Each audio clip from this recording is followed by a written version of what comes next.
As a follow-up measure from the recent Yoon-Kishida summit, South Korea will dispatch a group of Korean experts to inspect the wastewater from the Fukushima nuclear power plant later this month. Now, how much impact will this trip have? For more what to expect and more, let's turn to Professor Kim Jae-chun from Sogang GSIS. Good morning, Professor. Good morning to you, too. Now, Professor, how much of a good news is this? I mean, can the South Korean public take some relief from this plan? I mean, how thorough and transparent will this trip be?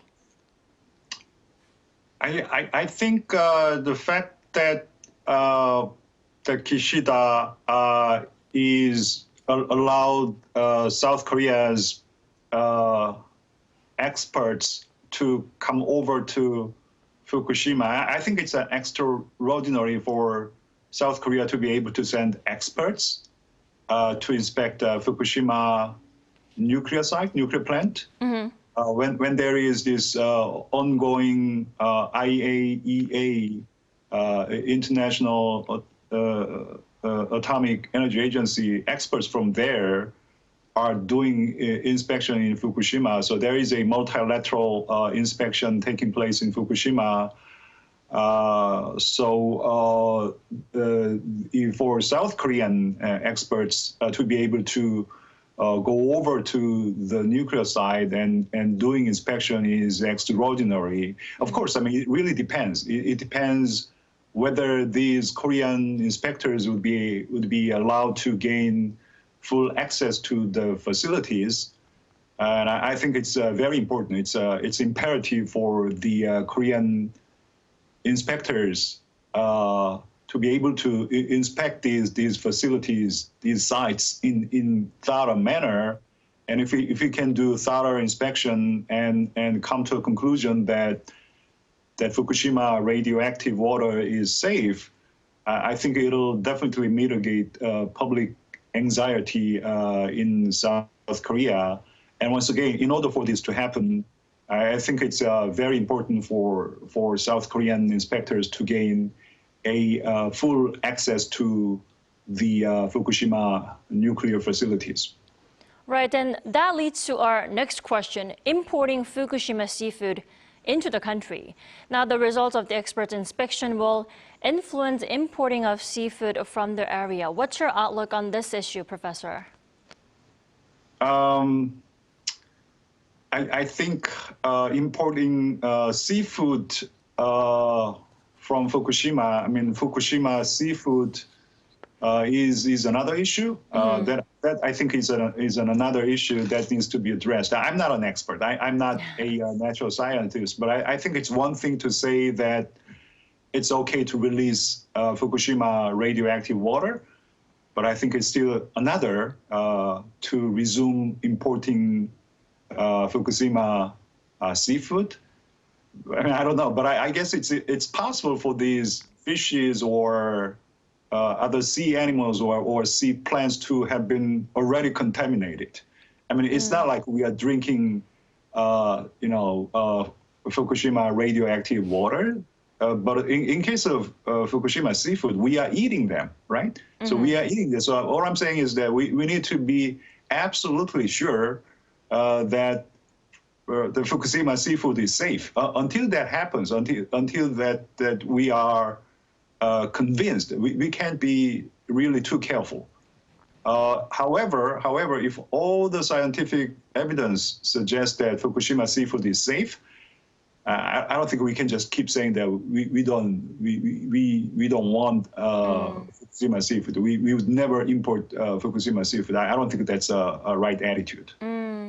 Right, and President Yoon Suk-yeol, I think last month he said that he's not allowing any seafood from Fukushima into the country, but we'll see how that will change after the trip.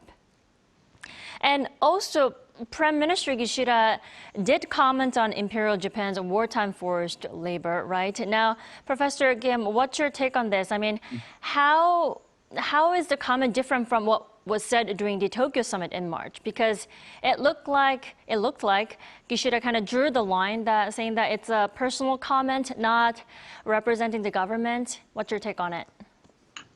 Well, as you said, he said that he felt sorry. He felt sorry for the the hardship that the Korean laborers had to endure, but he, as you said, he drew the line. He said it's a personal view. I'm not speaking for the Japanese government because Japanese government still denies that Korean laborers were forced to labor. I mean, the labor was sort of voluntary to seek economic benefits.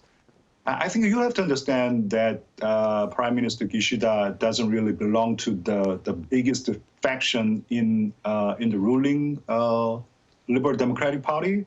Still, the biggest faction is Shinzo Abe's faction, and Shinzo Abe's faction is very skeptical about apologizing to Koreans. So Prime Minister Kishida can really go against the biggest faction in Liberal Democratic Party.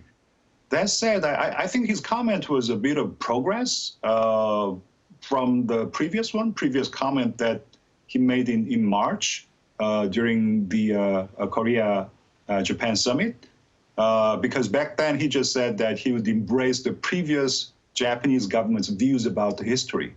This time he made a more specific comment on forced labor, although he said it was a personal view. I think it's important for us to understand that Prime Minister Kishida has to make his Korean policies within the parameters set by the public opinion in Japan.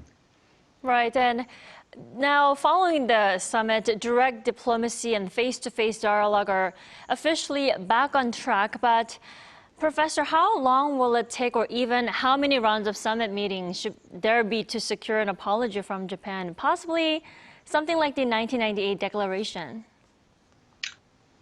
I mean, I don't know. It'd be really great if the Japanese government acknowledges that the wartime labor was forced, not voluntary, and if Japanese Prime Minister says that Japan feels very sorry about that forced labor.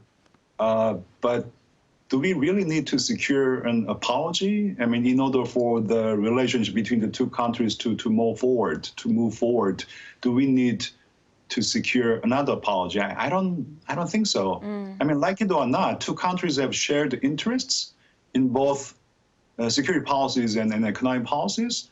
And if we start cooperating, I think we can materialize these interests. If we keep cooperating, I think we'll be able to build trust.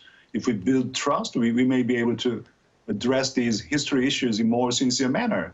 So you just mentioned 1988 Kim Dae-jung Obuchi Declaration, where Japan offered a heartfelt apology. And I think as long as Japan says that they continuously cherish the spirit of Kim Dae-jung Obuchi Declaration, I don't know, to be honest with that, I don't think we need a similar declaration. And I think forcing Japan, forcing Japanese government to apologize is not a good strategy. We need to cooperate first, build trust, and then address history issues when we have trust. That's my recommendation. All right, Professor Kim, thank you so much for joining us this morning. Thank you.